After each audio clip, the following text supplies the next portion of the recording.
How does synthetic short stock compare to short selling? Have you ever wondered how synthetic short stock stacks up against traditional short selling? Both strategies aim to profit from a decline in a stock's price, but they operate quite differently. Let's break it down.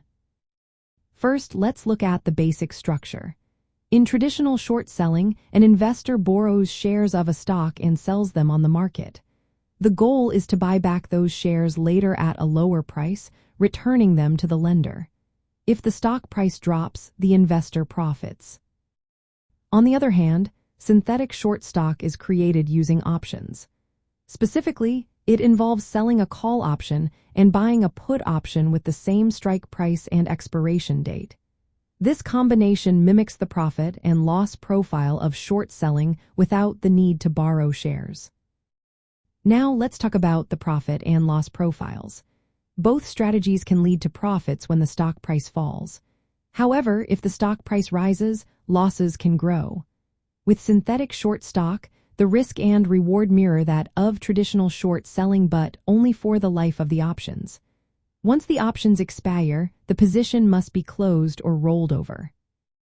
When it comes to capital and costs, short selling requires margin and the ability to borrow shares. This often comes with borrowing fees and margin interest. Additionally, if the company issues dividends during the short position, the short seller must pay those to the lender. In contrast, synthetic short stock does not require borrowing shares. This means no borrowing fees or dividend payments.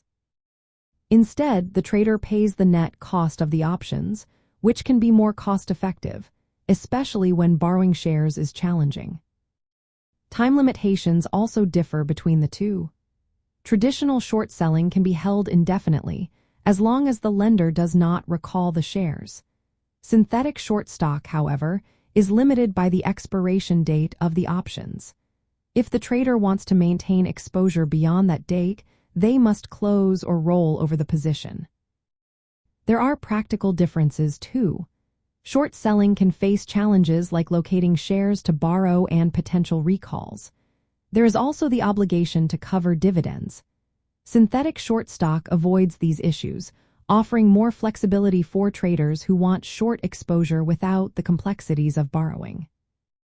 Risk management and flexibility are key factors as well. With synthetic short stock, traders can choose strike prices and expiration dates that match their market outlook and risk tolerance.